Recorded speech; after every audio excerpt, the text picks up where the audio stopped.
Avez-vous déjà remarqué que plus vous vous justifiez, moins les gens semblent comprendre, que plus vous expliquez vos choix, plus vous vous sentez faible? Alan Watts, cet esprit brillant, a fait une découverte pour le moins troublante à ce sujet. Il a compris que le besoin d'explication n'est pas de la communication, c'est un emprisonnement. Et que le moment précis où vous cessez de vous expliquer est celui où tout commence à changer. Mais avant de poursuivre, je dois vous révéler quelque chose qui risque de vous déranger. La plupart des gens passent leur vie entière pris au piège d'un cycle incessant de justification. Ils expliquent pourquoi ils ont fait ceci, pourquoi ils n'ont pas fait cela, pourquoi ils sont comme ci, pourquoi ils ont choisi telle voie. Et le plus déconcertant dans tout ça, ce cycle ne s'arrête jamais, parce que peu importe la quantité d'explications que vous fournirez, il y aura toujours quelqu'un qui ne comprendra pas. Il y aura toujours quelqu'un qui attendra encore une justification. Et savez-vous ce qu'Alan Watts dirait de tout ça? Il dirait que vous êtes en train de tenter de convaincre le monde que vous avez le droit d'exister, que vous demandez une permission cosmique pour être qui vous êtes vraiment. Et ça, mes amis, c'est la prison la plus subtile qui existe, parce que vous ne réalisez pas que vous êtes enfermé. Vous croyez simplement être poli, clair, compréhensif, mais sous chaque explication se cache une conviction intime. Je ne suis pas suffisant tel que je suis. Explorons cela plus en profondeur, et je vous promets qu'à la fin de cette vidéo, vous comprendrez pourquoi le silence stratégique n'est pas de l'arrogance, mais une véritable libération. La première fois que Sophie a réalisé cela, elle était à un repas de famille, comme toujours. Quelqu'un lui a demandé pourquoi elle n'était toujours pas mariée à 35 ans, et comme toujours, Sophie a commencé à s'expliquer. Elle a parlé de sa carrière, du fait qu'elle n'avait pas encore rencontré la bonne personne, qu'elle se sentait bien seule. 10 minutes d'explication, et quand elle a fini, son oncle s'est contenté de sourire, avec cet air de celui qui n'a rien cru, et a dit « Mais tu ne crois pas que les années passent ?» À ce moment-là, quelque chose s'est brisé en elle. Ce n'était pas de la colère, mais de la clarté. Sophie a compris que peu importait ce qu'elle dirait. La personne qui pose une question en attendant une justification a déjà décidé que vous avez tort, a déjà décidé que votre vie a besoin d'une explication, parce qu'elle ne correspond pas à son schéma. Et vous, innocemment, vous entrez dans ce jeu en pensant pouvoir changer son opinion, comme si son approbation était la clé de votre paix intérieure. Alan Watts avait l'habitude de dire quelque chose de dévastateur à ce sujet. Il disait « Vous essayez de mordre vos propres dents. Plus vous essayez de vous expliquer, plus vous renforcez l'illusion qu'il existe un moi séparé qui doit être défendu. Plus vous justifiez votre existence, plus vous validez la croyance que votre existence a besoin de justification. Réfléchissez un instant. Quand avez-vous vu pour la dernière fois un chêne s'expliquer de pousser de travers? Quand avez-vous vu pour la dernière fois une rivière justifier pourquoi elle a choisi ce chemin plutôt qu'un autre? La nature est, tout simplement. Elle ne demande pas la permission, ne s'excuse pas, n'explique pas. Et voyez la puissance qu'il y a là-dedans, la puissance de simplement être. Mais nous, les humains, nous avons été conditionnés différemment. Dès l'enfance, on vous a enseigné que vous devez tout expliquer. Pourquoi vous avez eu cette note, pourquoi vous avez fait ce choix, pourquoi vous vous sentez ainsi. Et peu à peu, vous avez intériorisé une croyance dévastatrice. J'existe par l'approbation. Je suis valable quand je suis compris. Et c'est là que commence le piège. Parce qu'ensuite, vous grandissez et vous emportez cela dans toutes vos relations.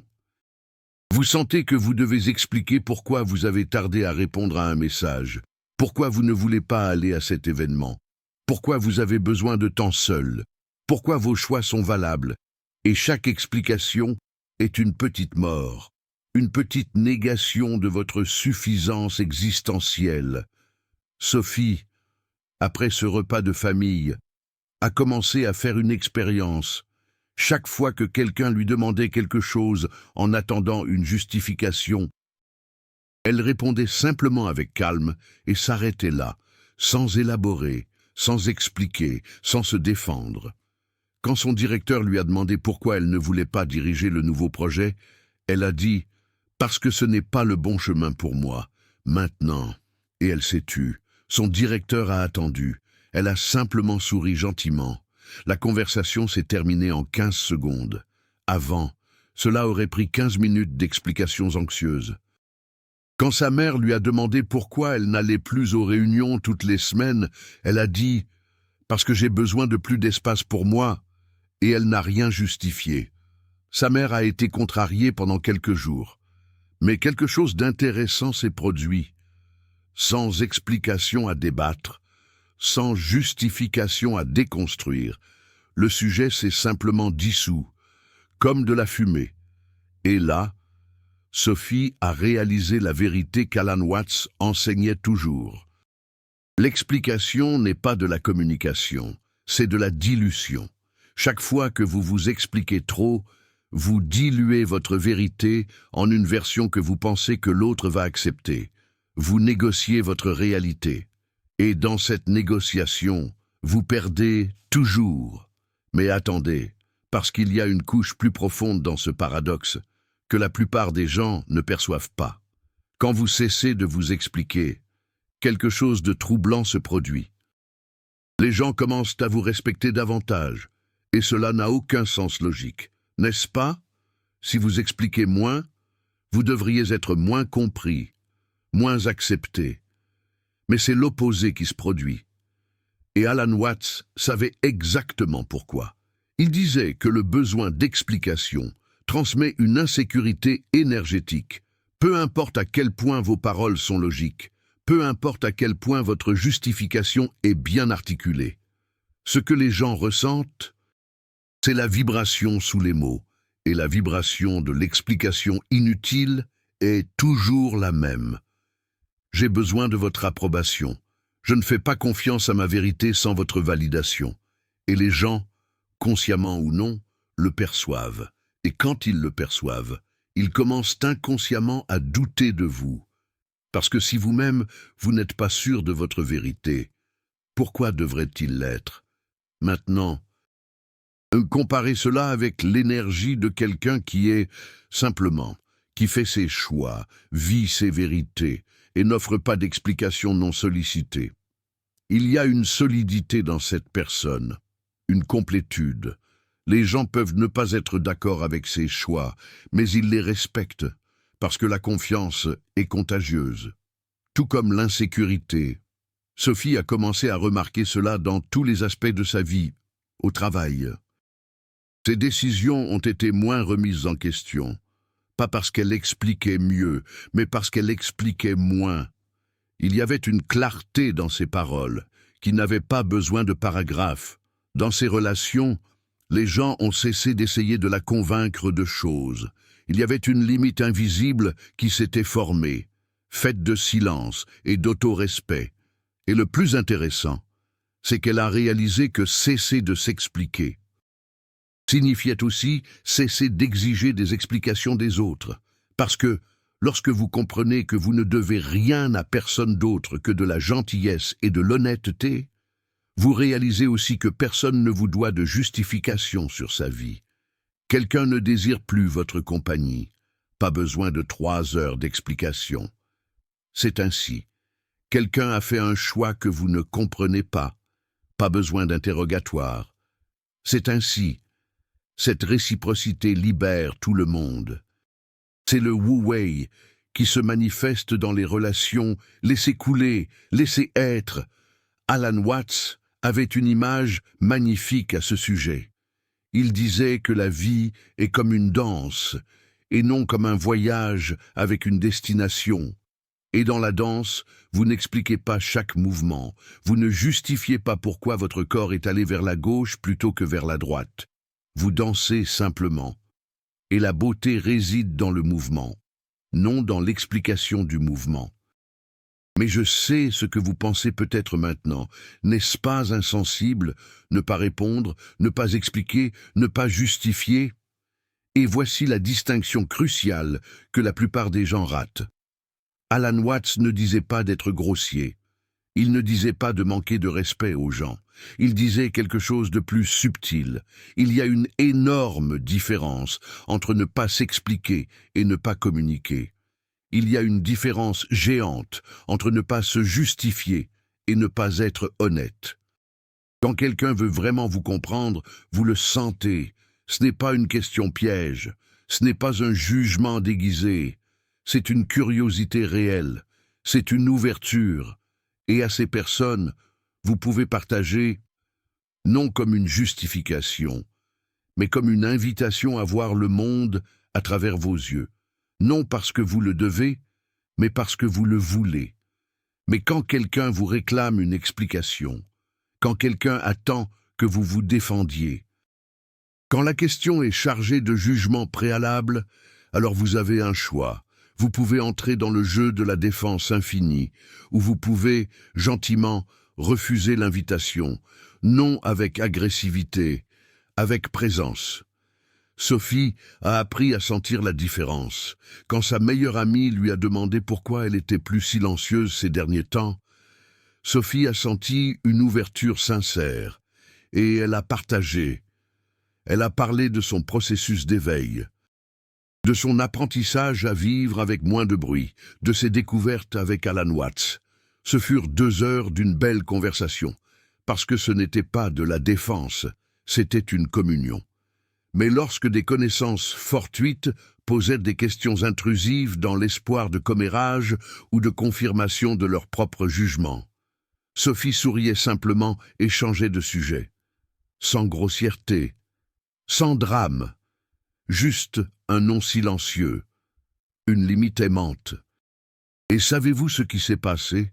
Les connaissances superficielles ont commencé à s'éloigner, et cela, qui auparavant semblerait être du rejet, apparaissait maintenant comme une curation, parce que l'énergie qu'elle économisait, en ne se justifiant pas auprès de ceux qui n'importaient pas, elle l'investissait dans des connexions réelles avec ceux qui importaient. Alan Watts appelait cela la sagesse de l'insécurité. Il disait que lorsque vous acceptez que vous ne serez jamais compris complètement, que vous n'aurez jamais l'approbation universelle, une liberté étrange naît. Vous cessez d'essayer de construire une version de vous-même qui tienne dans la tête de tout le monde, et vous commencez à simplement être la version qui est vraie pour vous. Mais il y a une autre couche, et c'est peut-être la plus libératrice de toutes, quand vous cessez de vous expliquer extérieurement. Quelque chose se produit intérieurement. Vous cessez de vous expliquer à vous-même. Vous arrêtez d'essayer de rationaliser chaque sentiment, chaque intuition, chaque impulsion de l'âme. Vous commencez à faire confiance à votre corps, à vos instincts, à votre sagesse non verbale. Sophie s'en est rendue compte lorsqu'elle a décidé de quitter son emploi pour commencer quelque chose à elle. Avant, elle aurait passé des mois à monter des arguments logiques, des tableurs, des justifications pour elle-même, prouvant que la décision était rationnelle, mais cette fois, elle savait simplement, quelque chose en elle disait « c'est l'heure » et elle a fait confiance, sans avoir besoin d'expliquer à son propre ego.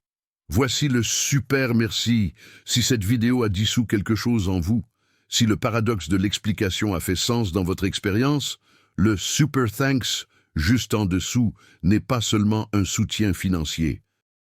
C'est vous qui dites, cette vérité résonne avec moi. C'est vous qui validez la quête de l'authenticité sans approbation, de la liberté sans justification.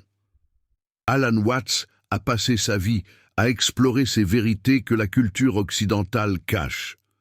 Lorsque vous cliquez sur ce cœur doré, vous dites que cette philosophie importe, que vous voulez plus de dissolution des illusions, plus de paradoxes zen, plus de vérité qui libèrent au lieu de conforter. Vous n'êtes pas seulement un spectateur, vous êtes co-créateur de cette sagesse partagée, et ensemble, nous rappelons au monde qu'exister n'a pas besoin de permission. Et c'est ici que tout se connecte avec l'enseignement le plus profond d'Alan Watts à ce sujet. Il disait que l'ego est une illusion grammaticale. C'est le personnage que vous croyez devoir défendre. Mais qui vous êtes réellement ne peut pas être attaqué, ne peut pas être mal compris. Parce que ce n'est pas une idée, c'est la présence, c'est la conscience, c'est l'océan observant ses propres vagues. Quand Sophie a eu cette perception, quelque chose a changé radicalement. Elle a compris qu'il n'existait pas une Sophie à défendre. Sophie n'était qu'un nom, un rôle, un ensemble de mémoires et de schémas. Mais ceux qui étaient conscients de tout cela, ceux qui observaient les pensées sur Sophie, ceux qui témoignaient des émotions de Sophie, cela n'avait pas besoin d'explication, parce que ce n'était pas une chose.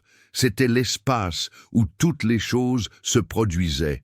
Et quand vous réalisez cela, même si c'est pour un instant, le besoin de justification se dissout simplement, parce qu'il n'y a personne à défendre. Il y a seulement la vie qui se déroule. Il y a seulement la conscience qui danse comme forme. C'est la vérité la plus effrayante et la plus libératrice que vous entendrez. Vous n'existez pas de la façon dont vous pensez exister. Vous n'êtes pas une entité séparée qui doit lutter pour la validation dans un univers hostile. Vous êtes l'univers qui s'expérimente lui-même. Et l'univers ne s'explique pas. Il se produit simplement avec vous, comme vous, à travers vous. Sophie a commencé à vivre à partir de cet endroit. Pas parfaitement. Elle avait encore des moments de doute, de vouloir expliquer, de chercher l'approbation. Mais maintenant, il y avait un espace entre l'impulsion et l'action. Et dans cet espace, une question surgissait. Qui a besoin de cette approbation? Qui a peur de ne pas être compris? Et la plupart du temps, quand elle regardait vraiment, il n'y avait personne là, juste l'habitude de penser qu'il y en avait. Alan Watts avait l'habitude de faire une analogie brutale à ce sujet. Il disait « Vous passez votre vie à essayer de vous voir directement, sans miroir, et comme c'est impossible, vous passez votre temps à demander des miroirs aux autres. Comment me voyez-vous? Me comprenez-vous? Suis-je comme ci ou comme ça? Et vous confondez les reflets déformés avec votre véritable visage. Vous croyez aux descriptions, au lieu de simplement être. Mais quand vous cessez de vous expliquer, vous cessez de demander des miroirs, et dans un calme étrange, vous réalisez que vous n'avez jamais eu besoin de voir votre propre visage. Parce que vous n'êtes pas un objet à observer. Vous êtes l'observateur. Vous êtes l'espace de la conscience, où tout apparaît et disparaît. Sophie, 6 mois après avoir commencé cette expérience, était méconnaissable. Pas extérieurement, mais énergétiquement. Il y avait une paix en elle qui incommodait certaines personnes et en attirait d'autres. Il y avait une solidité qui ne venait pas de l'arrogance, mais du fait de ne plus négocier sa propre réalité. Elle était devenue comme un chêne, poussant dans la direction que sa nature lui indiquait, sans justifier la courbure du tronc, sans défendre la chute des feuilles en automne, simplement étant, et voici le koan qu'Alan Watts vous laisse. Que se passerait-il si vous arrêtiez de vous expliquer pendant une semaine? 7 jours sans justifier vos choix, sans défendre vos émotions, sans valider votre existence. Que découvririez-vous? Existeriez-vous encore? Ou réaliseriez-vous que vous avez toujours existé de façon plus complète? Quand vous avez arrêté d'essayer de prouver que vous existez, la vérité qui dérange, c'est que la plupart des gens ne feront jamais cette expérience, parce que c'est trop effrayant, parce que l'identité que vous avez passé des décennies à construire est fondée sur des explications. Je suis comme ça parce qu'il s'est passé ceci. Je fais cela parce que je crois en cela. Je mérite le respect parce que j'ai réalisé ceci ou cela. C'est une cathédrale de justification. Et Alan Watts vous invite à faire exploser tout cela gentiment, à laisser s'effondrer et à voir ce qui reste. Ce qui reste, il le promettait, c'est la liberté. pas la liberté de faire ce que vous voulez, mais la liberté d'être ce que vous êtes déjà. Sans édition, sans traduction, sans version approuvée pour consommation externe. Sophie est arrivée à un point où même elle ne savait plus comment décrire qui elle était. Et loin d'être confus, c'était libérateur, parce qu'elle avait arrêté de se réduire à des définitions. Elle était une danse en cours, un processus, une transformation constante. Comment un être pourrait-il tenir dans une explication? Et ses relations ont complètement changé. Parce que maintenant, elle attirait des personnes qui n'avaient pas besoin qu'elle soit compréhensible. Des personnes qui pouvaient s'asseoir confortablement dans le mystère d'un autre être humain, des personnes qui aimaient la danse, sans avoir besoin d'une chorégraphie écrite. Alan Watts disait que c'est ça, le vrai amour. Ce n'est pas comprendre l'autre, c'est danser avec le mystère de l'autre, c'est témoigner, sans avoir besoin de déchiffrer. C'est célébrer, sans avoir besoin de contrôler. Et cela n'est possible que lorsque vous arrêtez vous-même d'essayer d'être déchiffrable, quand vous vous permettez d'être le mystère que vous avez toujours été. Il existe une pratique zen ancienne qui parle exactement de ça. Elle s'appelle Shikantaza, qui signifie simplement s'asseoir, sans technique, sans objectif, sans explication pour ce que vous êtes en train de faire. Vous vous asseyez simplement et vous observez, et vous êtes. Et dans cette pratique apparemment simple, toute la structure de justification de l'ego commence à se fissurer. Parce que, quand vous vous asseyez en silence, sans rien faire, sans rien produire, sans rien conquérir, la voix dans votre tête devient folle. Elle commence à exiger « Qu'est-ce que tu es en train de faire? Pourquoi tu perds ton temps? Tu devrais être productif. Tu dois t'expliquer. Tu dois justifier cette heure immobile. » Mais si vous continuez assis, si vous ne prêtez pas attention à cette voix, quelque chose d'extraordinaire se produit. La voix se lasse. Elle réalise qu'il n'y a personne qui écoute. Et dans le silence qui surgit après que la voix s'est tue, vous trouvez quelque chose qui a toujours été là, une présence, une paix, une plénitude, qui ne dépend pas de faire, de justifier, d'expliquer, qui simplement est. Sophie a commencé à faire ça tous les matins. 20 minutes à simplement s'asseoir, sans méditer formellement, sans mantra, sans technique, juste s'asseoir et être. Et pendant ces 20 minutes, elle a commencé à connaître un aspect d'elle-même qui ne pouvait pas être expliqué, un aspect qui n'avait pas d'histoire, qui n'avait pas de justification, qui était simplement conscience, témoignant du moment. Et c'est dans cette pratique qu'elle a compris l'enseignement final. Alan Watts disait toujours « Le secret n'est pas d'avoir les bonnes réponses, c'est d'arrêter de poser les mauvaises questions. » Et la question la plus mauvaise que vous puissiez poser, c'est « Comment faire pour que les gens me comprennent ?» Parce que cette question suppose que vous devez être compris pour être valable, et cette supposition est la racine de tout le malheur. La question juste, disait Alan Watts, c'est « Que se passe-t-il quand je suis simplement ?» Et la réponse est toujours la même. Ce qui se passe, c'est la vie, pure, sans filtre, sans traduction, sans négociation. La vie qui coule à travers vous, comme l'eau à travers la vallée, sans effort, sans explication, avec une grâce naturelle. Mais voici le paradoxe final, le dernier nœud qui doit être défait. Quand vous arrêtez de vous expliquer, quand vous devenez cette présence silencieuse et solide, les gens commencent à vous demander quel est votre secret, comment vous faites pour avoir cette paix. Et là, vous affrontez la tentation d'expliquer de nouveau, de créer une nouvelle narrative sur qui vous êtes maintenant. L'illuminer, l'éveiller, celui qui a transcendé le besoin d'approbation. Et si vous tombez dans ce piège, vous avez simplement troqué une identité contre une autre. Vous avez troqué le moi qui a besoin d'explication. Un contre le moi qui n'a pas besoin d'explication. Mais c'est toujours l'ego. C'est toujours une image qui est défendue. Alan Watts alertait constamment sur cela. Il appelait ça le spiritual ego, l'ego spirituel, peut-être la forme la plus subtile et la plus dangereuse d'illusion. Sophie a failli tomber dans ce piège. Quand les gens ont commencé à commenter sur son changement, elle a senti cette tentation familière d'expliquer, de raconter le parcours, de créer une histoire sur la transformation.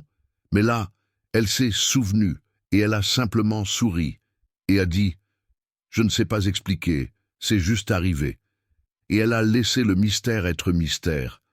Parce qu'au final, Alan Watts ne vous enseignait pas à être une version améliorée de vous-même. Il vous invitait à dissoudre toutes les versions, à arrêter d'être quelqu'un et à commencer à simplement être. Et vous ne pouvez pas expliquer ça. Parce qu'au moment où vous l'expliquez, vous avez déjà perdu, vous avez déjà créé une nouvelle prison conceptuelle, une nouvelle identité à défendre, la liberté réelle. La liberté qu'Alan Watts vivait et enseignait, c'est la liberté d'être inexplicable, d'être un mystère même pour soi-même, de se réveiller chaque jour, sans savoir exactement qui vous êtes, mais en se sentant complètement entier malgré tout, ou peut-être en se sentant entier. Exactement pour cela. Sophie, 1 an plus tard, n'avait pas d'histoire à raconter, elle n'avait pas de moment de transformation épique, elle n'avait pas d'explication de comment elle est arrivée, où elle est arrivée, et c'était parfaitement OK. Parce qu'elle avait appris que la vie n'est pas une narrative linéaire, avec un début, un milieu et une fin satisfaisant. La vie, c'est un chaos dansant, c'est un mystère qui se révèle. C'est vous, étant surpris par vous-même tous les jours. Et quand vous vivez comme ça, quand vous arrêtez d'essayer d'empacter votre expérience dans des mots palatables pour la consommation externe, vous commencez enfin à vivre vraiment. Pas la vie qui peut être instagrammée, pas la vie qui peut être résumée dans une bio de 3 lignes, mais la vie qui pulse, qui respire, qui change, qui se contredit elle-même, qui est glorieusement inexplicable. Alan Watts avait l'habitude de dire que le Tao que l'on peut nommer n'est pas le Tao éternel. Et de la même manière, le moi que l'on peut expliquer n'est pas le moi réel.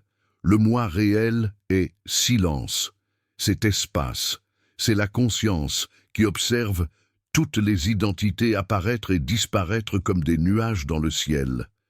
Et vous ne pouvez pas défendre des nuages, vous ne pouvez pas justifier le ciel. Vous témoignez et vous laissez être. Et voici la pratique ultime que Sophie a adoptée. Chaque fois qu'elle sentait l'impulsion de s'expliquer, elle faisait une pause, 3 respirations. Et pendant ces 3 respirations, elle se demandait qui a besoin de cette explication, qui se sent menacé.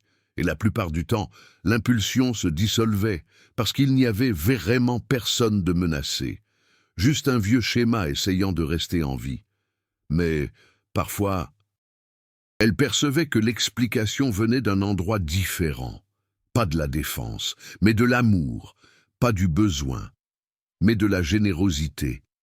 Et alors, elle partageait, pas comme une justification, mais comme un présent, comme une fleur partageant son parfum, non pas parce qu'elle a besoin de prouver qu'elle existe, mais parce que c'est sa nature de fleurir, c'est cette distinction qui change tout. Partager quand cela coule naturellement est magnifique, c'est connexion.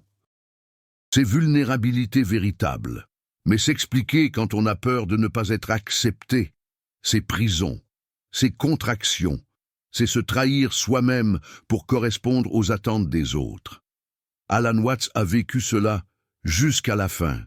Il a partagé ses découvertes, non pas parce qu'il avait besoin de convaincre qui que ce soit, mais parce que c'était sa nature de partager. Comme une source partage de l'eau. Elle ne s'explique pas, elle est simplement source. Et si vous buvez, merveilleux. Si vous passez votre chemin, également merveilleux. La source continue de jaillir, indifférente, complète, généreuse. Et alors, voici le défi ultime. pas comme une tâche, mais comme une invitation à la liberté. Durant les 7 prochains jours, chaque fois que vous sentirez l'impulsion de vous expliquer, faites une pause. 3 respirations. Et demandez-vous, cette explication vient-elle de la peur ou de l'amour? Vient-elle de la contraction ou de l'expansion? Vient-elle du besoin d'être accepté ou de la générosité de partager? Et si c'est la peur, si c'est la contraction, si c'est le besoin, essayez simplement de ne pas expliquer. Voyez ce qui se passe. Voyez si vous vous dissolvez dans l'absence de justification. Voyez si le monde s'écroule quand vous ne défendez pas votre existence. Spoiler, vous ne vous dissolvez pas. Le monde ne s'écroule pas. En fait, les deux deviennent plus réels. Mais si c'est l'amour, si c'est l'expansion, si c'est la générosité, alors partagez, pas comme une explication, mais comme une danse, comme de la musique, comme de la poésie. Laissez vos mots être une offrande, pas une défense, et sentez la différence énergétique. Sentez comme il est léger de partager quand il n'y a rien en jeu. Quand vous n'avez pas besoin que l'autre comprenne, quand vous êtes simplement en train de couler, Sophie a fait cette expérience, et elle n'a plus jamais été la même, parce qu'elle a découvert quelque chose qu'Alan Watts a toujours su, que vous n'êtes pas vos explications, vous n'êtes pas vos justifications, vous n'êtes pas l'histoire que vous racontez sur vous-même. Vous êtes le silence entre les mots, vous êtes l'espace où les histoires apparaissent. Vous êtes la conscience qui témoigne de tout cela avec compassion infinie et n'a besoin de défendre absolument rien. Et quand vous réalisez cela, quand vous incorporez vraiment cela, tout change. Vos relations changent, votre travail change, votre paix intérieure change, parce que vous avez finalement arrêté de porter le poids impossible de faire en sorte que votre existence ait un sens pour tout le monde. Vous avez lâché prise. Et dans cette chute, vous avez découvert qu'il y a toujours eu un sol. Il y a toujours eu un soutien. Vous n'avez jamais eu besoin de vous retenir. Alan Watts appelait cela la sagesse du détachement. Pas le détachement froid, calculé, égoïste, mais le détachement chaleureux de celui qui a finalement réalisé qu'il n'y a rien à quoi se raccrocher, que vous n'êtes pas une entité séparée luttant pour la validation. Vous êtes le tout jouant à être une partie. Vous êtes l'océan faisant semblant d'être une vague, et la vague n'a pas besoin d'expliquer à l'océan pourquoi elle existe, parce que la vague est l'océan.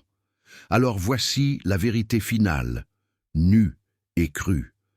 Quand vous arrêtez de vous expliquer, vous ne changez pas le monde. Vous ne conquérez pas le respect universel. Vous ne devenez pas invulnérable. Ce qui se passe, c'est quelque chose de plus simple et de plus profond. Vous devenez disponible pour que la vie se déroule à travers vous sans l'intermédiation de l'ego. Vous devenez un canal, et les canaux n'expliquent pas l'eau qui passe à travers eux. Ils la laissent simplement passer. Et dans cet abandon paradoxal, vous découvrez un pouvoir qui ne vient pas de défendre, mais de dissoudre.